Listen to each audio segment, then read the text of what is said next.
Welcome to S&C Critical Insights. I'm Annie Ostrager, a partner in S&C's Litigation Group, a member of the Criminal Defense and Investigations Practice, and co-chair of the firm's Labor and Employment Practice.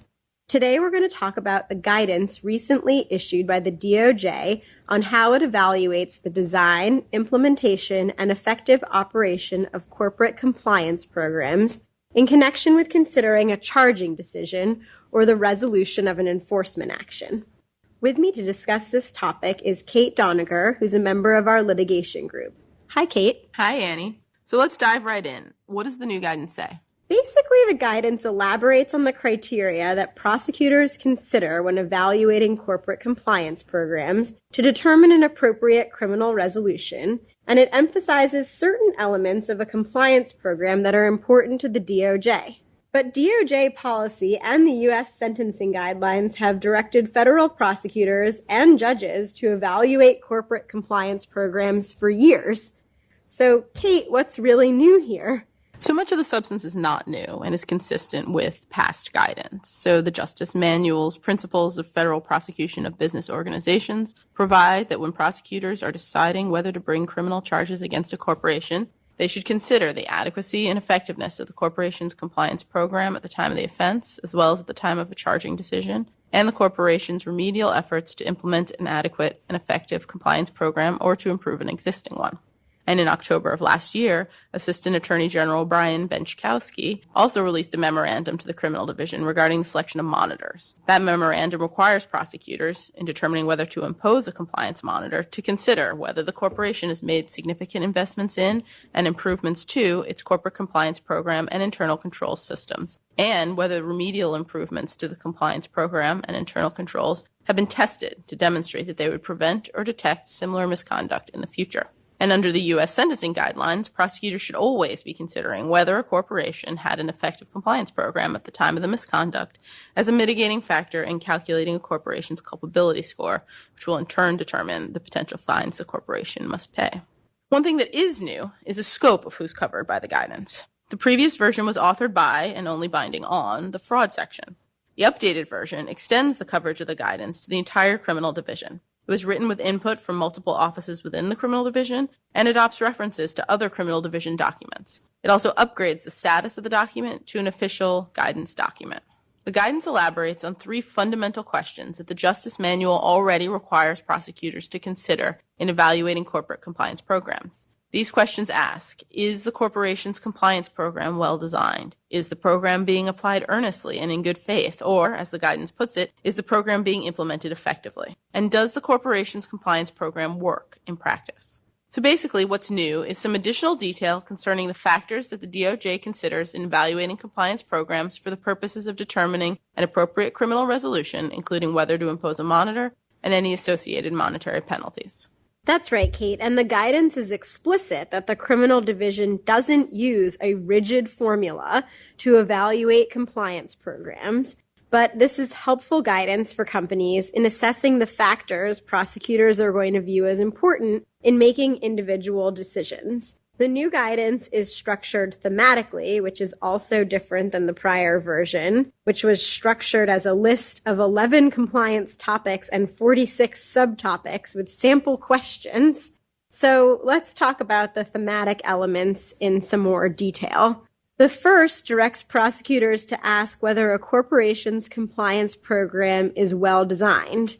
This part sets out elements of a well-designed compliance program, including in the areas of risk assessment, company policies and procedures, training and communications, confidential reporting structures and investigation processes, third-party management, such as management of vendors, and M&A transactions. And with regard to those elements, the guidance provides that a company's assessment of risks is the starting point for evaluating the design of compliance programs. It also adds as focus areas whether the company has allocated resources in a manner tailored to such risks, and whether the risk assessment is subject to periodic updates.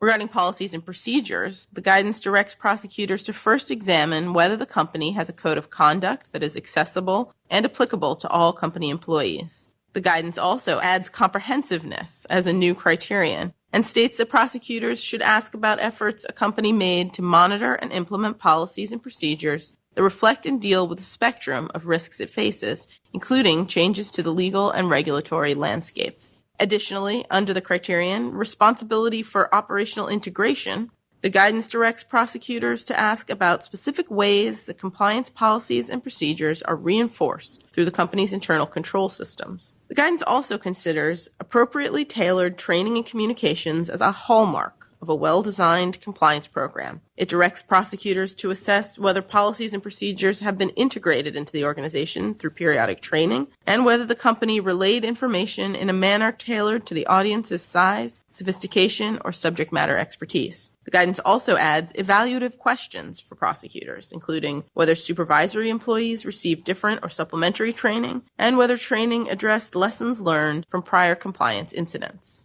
Under the topic of internal reporting and investigation process, the guidance adds the criterion of resources and tracking of results, which directs prosecutors to determine if reporting and investigating mechanisms are sufficiently funded, and if the company analyzes the reports or investigation findings for patterns of misconduct. The guidance also adds new emphasis on due diligence on third parties. The guidance directs prosecutors to assess whether the company has audit rights to analyze the books and accounts of third parties, and whether the company has used those rights. How does the guidance update the analysis of its second thematic question, Annie? The second question asks whether the corporation's compliance program is being implemented effectively.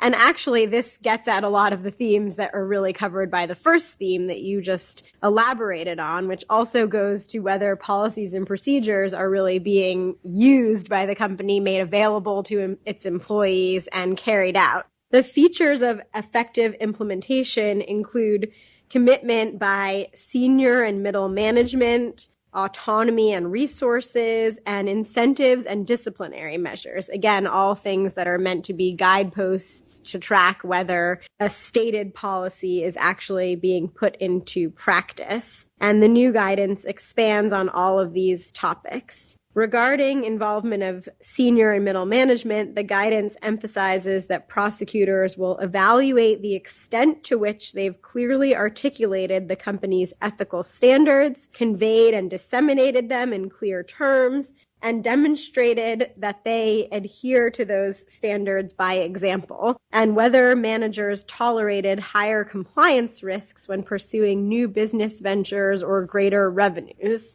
Autonomy of compliance personnel and compliance resources are also important considerations. The guidance focuses on the structure of compliance programs, requiring prosecutors to identify the locus of the compliance function within the company and to which office that function reports. This is important for companies with a big international presence and offices or operations in many, many places. The guidance further directs prosecutors to assess whether the company has clear disciplinary procedures in place and it actually enforces them consistently across the organization, and ensures that the procedures are commensurate with violations detected internally at the company, as well as whether the company communicates to its employees that unethical or illegal conduct will not be tolerated and disciplinary procedures will be enforced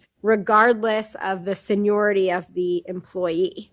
And Kate, can you speak to the last piece, which is whether the company's compliance program actually works in practice, which is another formulation, in my opinion, of the first two questions, and is important and consistent with the DOJ's prior statements that a compliance program that exists only on paper isn't going to get you very far. This really, as you've said, Annie, is the key, and we've experienced it regularly in our practice. The guidance provides criteria for assessing whether a compliance program is effective in practice, not just on paper. And that includes assessment of a program's capacity for continuous improvement, periodic testing and review, investigation of misconduct, and analysis and remediation of underlying misconduct. This section incorporates information from other DOJ policies, but also provides a new criterion, which is, quote, compliance culture.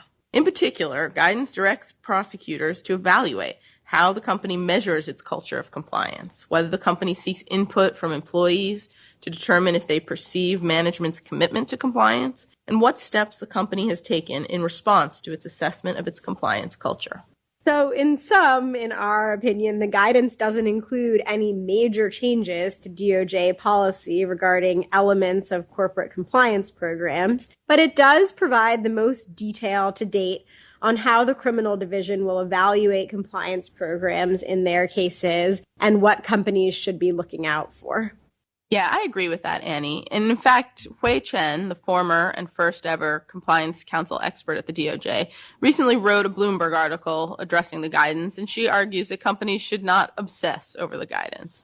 She does note, however, that these 3 questions can be used to think through compliance programs strategically and generically, and companies can reduce the risk that the DOJ ever brings an enforcement action against them through effective compliance programs. Indeed, when announcing the guidance, Assistant Attorney General Benchkowski explicitly stated that a company's compliance program is a first line of defense that prevents the misconduct from happening in the first place. And if done right, it has the ability to keep the company off our radar screen entirely. I think that's right, and also provides an important advocacy avenue in the event that the DOJ does open an investigation. There are some other implications worth discussing, though. For example, the guidance includes new emphasis on various aspects of a compliance program evaluation, including risk assessments, codes of conduct, employee discipline for compliance infractions, and the culture of compliance.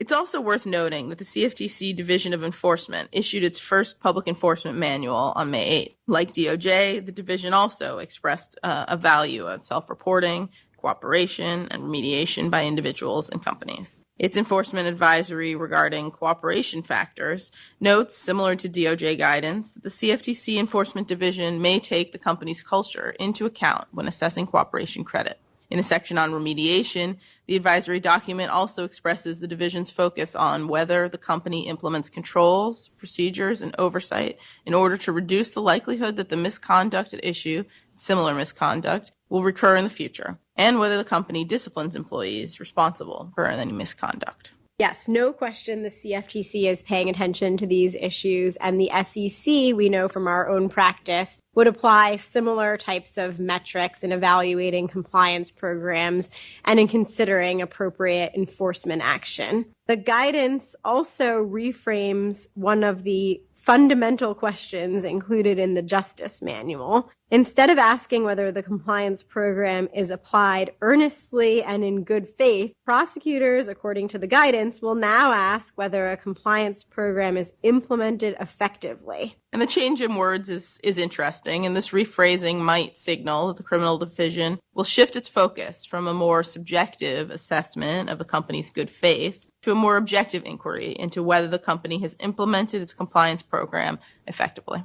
And it remains to be seen how the DOJ will apply the guidance in practice, but the seeming comprehensiveness of the guidance could mean it will have stronger grounds in the future to deem companies to be on notice of how it will evaluate their compliance programs. Yes, and there have been quite a few other new DOJ policies announced in recent years, which really reaffirm the DOJ's continued and increasingly focused interest in the design, implementation, and effective operation of corporate compliance programs. Those include guidance by the DOJ's fraud section in February 2017, the DOJ's March 2018 announcement that its FCPA corporate enforcement policy would be applied as non-binding guidance in all criminal division cases, and the DOJ's October 2018 announcement of updated criminal division policy concerning the selection and appointment of corporate compliance monitors. All of this taken together suggests the DOJ will really prioritize the careful evaluation of corporate compliance programs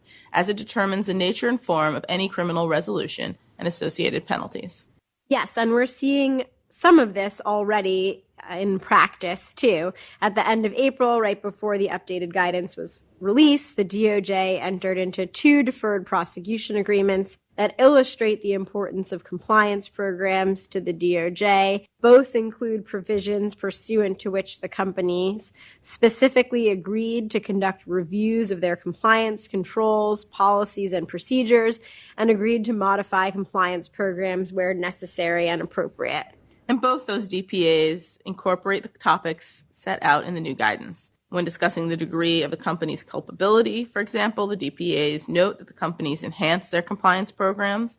And in both cases, DOJ concluded that an independent compliance monitor was unnecessary based on the remediation, state of the current compliance programs, and the corporate compliance reporting agreements. So even though it's not clear that the new guidance signals any real new policy, it is clear that compliance programs remain an important focus for the DOJ and can make a real difference in the ultimate resolution of an enforcement action. I think that's right, Annie. And so we'd recommend that companies carefully review the guidance, particularly with respect to the new detail provided by DOJ on its areas of interest, and consider the guidance a useful resource for understanding DOJ's expectations for the design and implementation of corporate compliance programs.